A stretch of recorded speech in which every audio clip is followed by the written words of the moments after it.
During the final Nintendo Direct for the Switch's lifespan as a games console, a new Zelda game was announced where Princess Zelda herself would be the protagonist.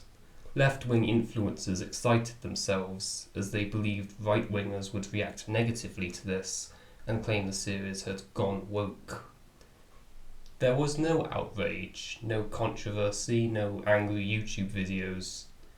In fact, right-wingers were more excited for the game than the left-wingers, who seemed to focus entirely on this made-up political narrative surrounding it and not on the actual game.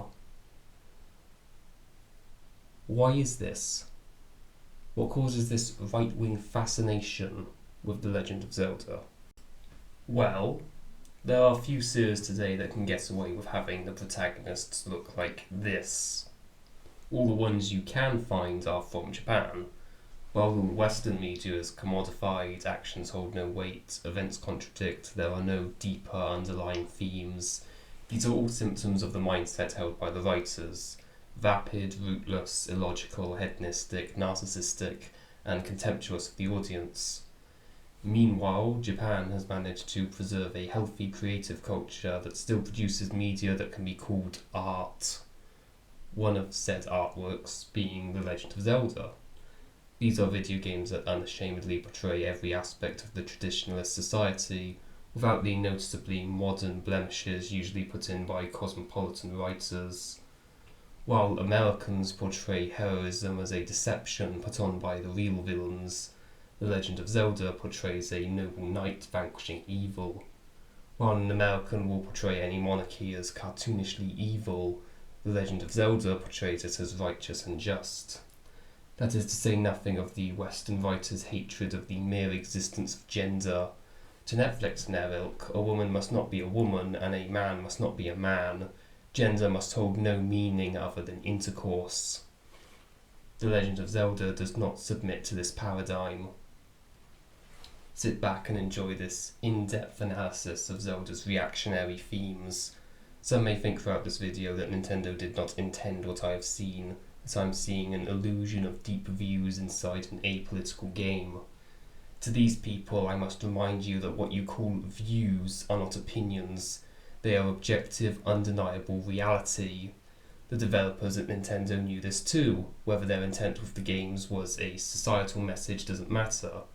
Their minds are open to the truth and they presented the truth in their work. Subconsciously or consciously, they have made a greater work of art than any sterilized mainstream creator could accomplish.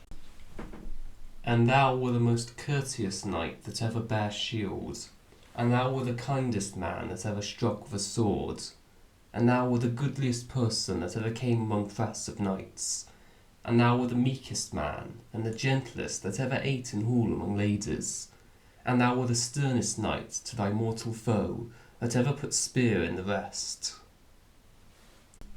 Such was how Sir Ector eulogised the fallen Sir Lancelot in Le Morte d'Arthur. Certain people will focus on only half of the chivalric ideal, the gentleness, the soft touch, for this is the only half of the ideal that the weak men of our times feel themselves capable of living up to. They cannot bring themselves to admire the second half of the knightly ideal. Strength is required to fulfill the chivalrous virtues. You are not a good person unless you have the capability of saving those menaced by evil. This is seen by the traditionally minded Zelda fans who can comprehend the foundational themes of the series. Link hails from an aristocratic lineage with a history of serving the royal family.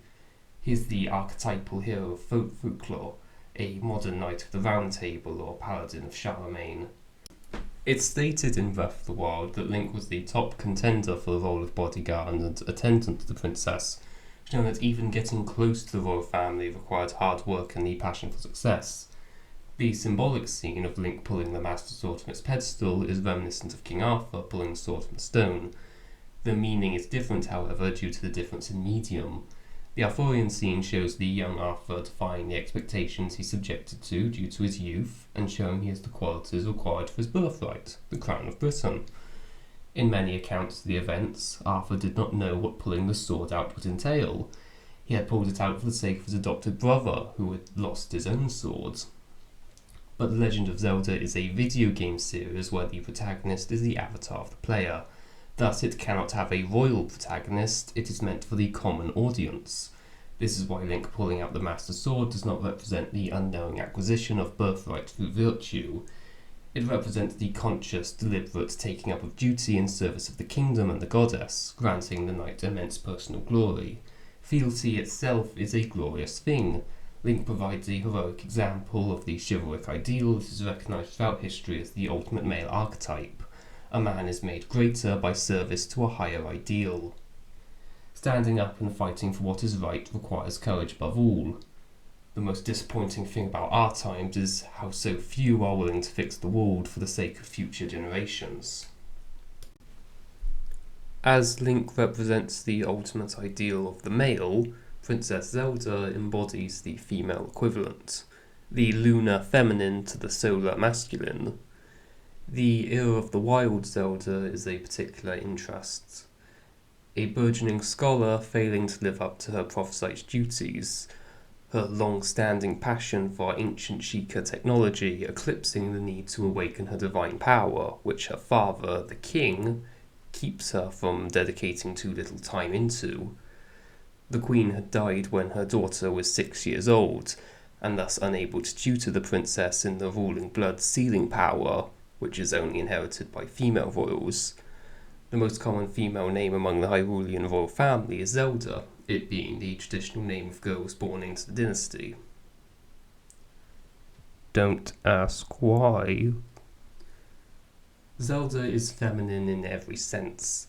In the latest entries, the developers made her feel like a real girl, and they did it concisely and elegantly. AAA game developers fail with 20-hour-long movie games, while the traditional-minded Zelda team make her human in such an effective way that every time she speaks or moves, the player feels life-affirmed and uplifted in a similar way to how interacting with a real girl feels. She is quite literally the divine feminine. Prior games show this in an angelic regality, Twilight Princess being a noteworthy example. She's the most queen-like among her family tree that we've seen.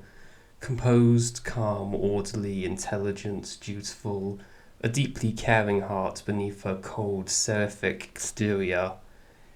She surrenders herself to the invading Zant to prevent Hyrule's people from coming to harm. Hyrule Warriors boasts the only Princess Zelda to take charge as a military commander who leads her men to victory upon victory on the theatre of war, while wearing the most resplendent regalia we'll likely ever see from a Hylian princess. Bringing ourselves back to the Era of the Wilds, this latest Zelda takes after many Renaissance royalty in real life, having a keen interest in scientific endeavours, to the detriment of the prayer rituals required for the salvation of the kingdom, a metaphor for the abandonment of a culturally unifying religion leading to the downfall of civilization. After all her struggles, shortcomings, and seeming failure, Zelda has her own sword from the stone moment in the eventual awakening of her sacred power. Although Hyrule is ravaged by the tide of the calamity, the princess prevents the total destruction of her people by locking the demonic architect of the almost extinction away in Hyrule Castle alongside herself. She spends the next 100 years holding the calamity back, a representation of monarchy holding back the endless chaos of postmodernism. She fights against this tragic fate long enough for her knight to recover and fight the beast directly. Royalty are better at long-term thinking due to their family being directly tied to the health of the nation. Every Zelda showcases this increased wisdom, even if specific princesses do it in different ways. Ultimately, Link and Zelda complete each other. The masculine ideal and the feminine ideal are both required to defend the kingdom from destruction. The same can be observed in real life. The traditional civilization is characterized by hierarchy. Each class has a dignity and function of its own comparable to the parts of a human body.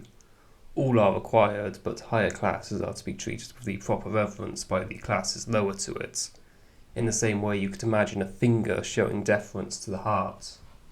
The highest class, royalty, have a direct connection to the divine. Ancient Anglo-Saxons, Japanese, Egyptians, and many more knew their royal families to be direct descendants of the gods. This supernatural edge to royalty endured throughout the ages, as British kings were seen as having the power of healing among much else. Many gathered to be touched by the monarchy as they understood they would be healed by the royal touch. This belief in Odinic origins is in no way contradictory to the British royal family's submission to the God of Israel in the 7th century. The biblical authors did not believe that the deity they worshipped was the sole divinity in existence. The Anglo-Saxons' belief in Odin did not end with their worship of him.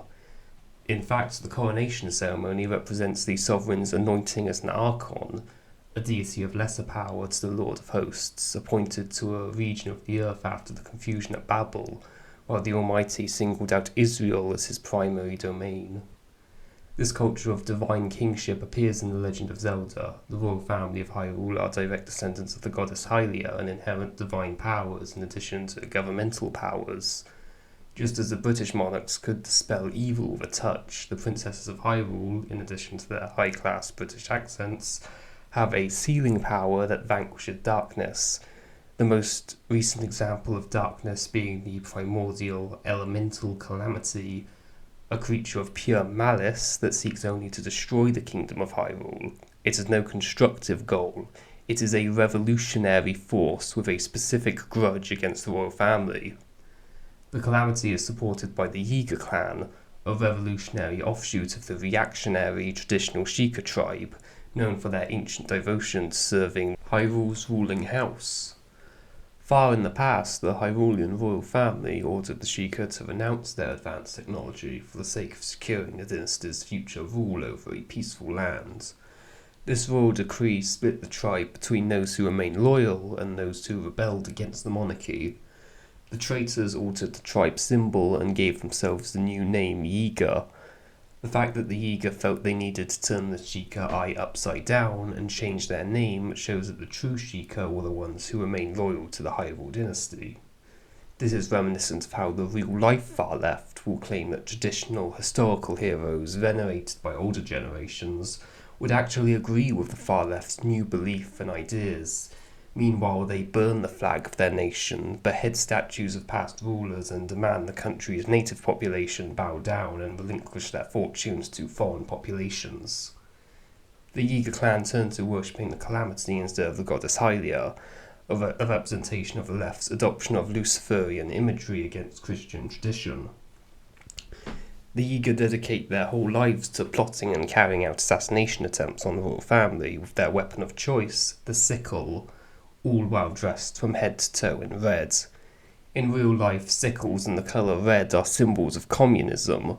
In the Russian Civil War, the child-murdering, genocidal communist Red Army fought multiple fragmented and disorganised monarchist forces known as the White Armies.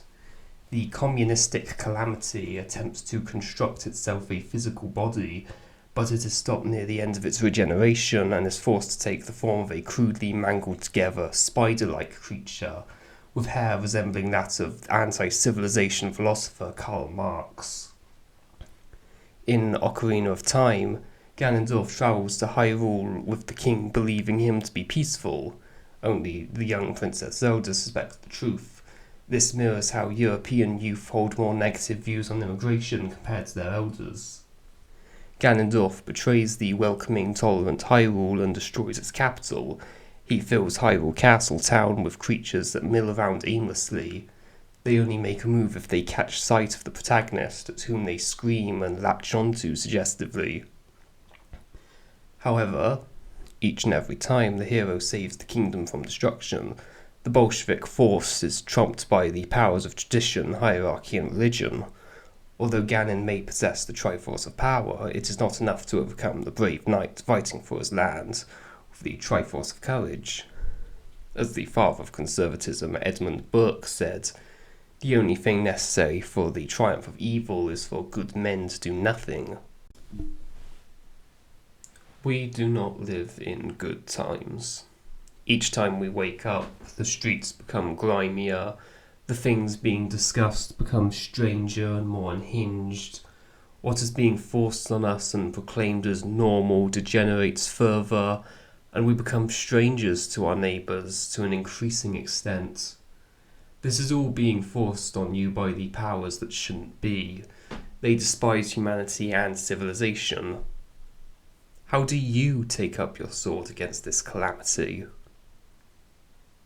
Check in on your friends and family, even strangers on the street. Make connections, immerse yourself in culture. As soon as this video ends, please message someone you know and ask them how they are, what they've been doing, how they feel. You'll make the world and yourself a lot better.